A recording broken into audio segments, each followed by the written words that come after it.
WikiLeaks has done it again. They talked about WikiLeaks and emails from Hillary Clinton in the debate last night. Now there are more. John Bussey is here. He's the associate editor of the Wall Street Journal. I guess there will be more and more, we've been told. Yeah, I suspect so. I mean, there's thousands more that haven't been released yet. And this is, for people, who want to see the political sausage being made, in the kitchen, here's a very good opportunity to see that. These emails show them kind of wrestling with issues. As you were pointing out earlier, how do you both appeal to the Bernie Sanders voter while attacking him on the campaign trail, knowing full well later on you may have to get his support?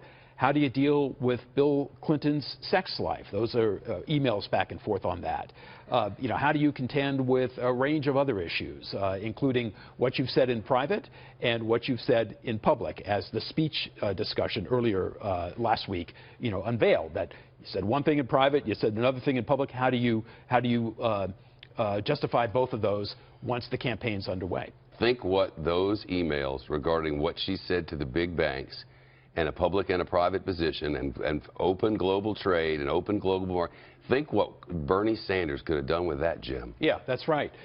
And what she says now, there's also a kernel of truth here that, the days when the train would pull into Omaha and you would speechify off the caboose in the back on a platform and say one thing in Omaha and then pull into Sacramento and say something totally different and nobody would ever kind of be able to correlate the two, those days are long over. And what we're seeing is a degree of transparency, however it's achieved, a degree of transparency that is going to cause political campaigns in the future to try to make these two worlds come together a little bit more clearly. That is, what you say in private to Goldman Sachs and to Deutsche Bank, and what you say in public about Goldman Sachs and Deutsche Bank. Both of those have to correlate a little bit more cleanly than they have in this campaign. Yeah. We see the trouble that Donald Trump is having. We recognize it. But Hillary Clinton, with all these leaks and all these possibilities, it's not as if she has smooth sailing ahead necessarily. No, she doesn't. It's a month before the election. Who knows what's going to pop up? No way to know. This has been a campaign of surprises. And so you don't know what's going to come through in the next 30 days.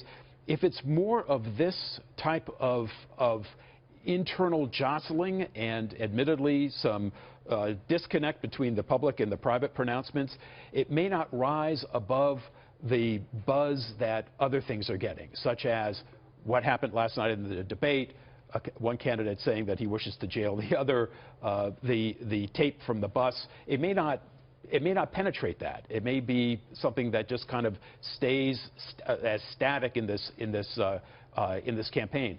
But it is substantial, and it is going to be covered, and it is very, very interesting to read. And certainly there's an audience for it. And most people who are after transparency would love to see all of it if they can. Yeah, that's right. And there are also privacy advocates who are like, we shouldn't even be talking about it. So yeah, there's two sides. That's right. But it's out, and so you have to address it. And you do, 100%. It's interesting to read. It is to me. Yeah, some of it. Some of it's very interesting. Thank you, John.